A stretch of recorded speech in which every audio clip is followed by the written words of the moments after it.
রমাজান মাসে দুটি সময়ে আল্লাহ তাআলা বান্দার দোয়াকে কবুল করে। বলেন তো কয়টা সময়? দুইটা। এই দুইটা সময় হচ্ছে এমন একটা সময় যে সময় বান্দার দোয়া করতে দেরি হয়, দোয়া কবুল হতে দেরি হয় না। সুবহানাল্লাহ পড়ে। এটা অনেক দামি একটা সময়, নাম্বার ওয়ান সময়। রমাজান মাসে তো আমরা সাহারি খেতে অলওয়েজ উঠি, এটা আমাদের মিস খুবই কম হয়। তো যেহেতু আমরা সেহরি খেতে উঠে গিয়েছি, আমরা ট্রাই করব ওযু করে তাহাজ্জুদটা পড়ার জন্য। বেশি না, আপনি 2 রাকাত পড়েন বা 4 রাকাত পড়েন বা 6 রাকাত পড়েন, যা হয় কিন্তু পড়েন।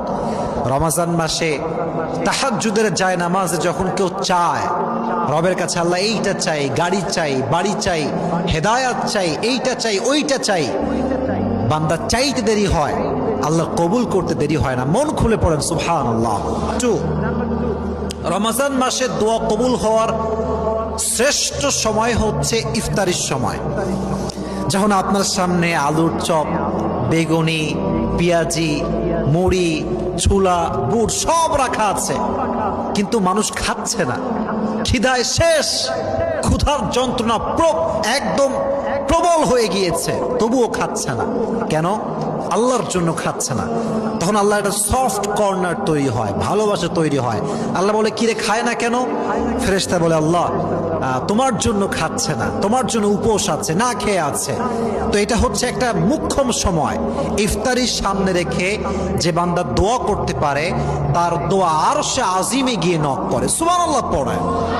এই জন্য কলিজার ভাইয়েরা, ইফতারির সামনে রেখে মোবাইল ফোন নয়, ফেসবুক নয়, হোয়াটসঅ্যাপ নয়, মেসেঞ্জার নয়, জাস্ট মনে মনে জিকির করবেন। আর জাস্ট ইফতারির কিছুক্ষণ পূর্বে 2 হাত তুলে রবের কাছে দোয়া করবেন। রাজি আছেন তো ইনশাআল্লাহ?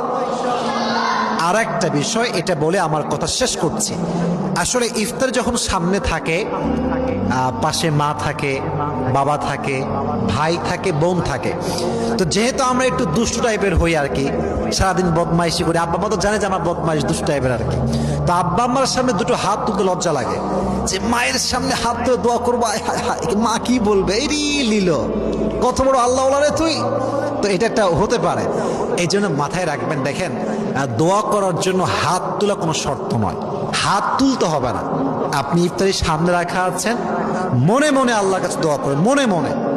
আপনি মনে মনে দোয়া করলেও আল্লাহ আপনার দোয়া কবুল করে নেবে, সুবহানাল্লাহ পড়ে। এজন্য আমরা সকলে ট্রাই করব। এক হচ্ছে তাহাজ্জুদের সময়, 2 নাম্বার কোন সময়? কথা বলেন, কোন সময়? ইফতারের সময়। আল্লাহ সবাইকে এই 2টি সময়ে বেশি বেশি দোয়া করার তৌফিক দান করে, সকলে পড়েন আমিন।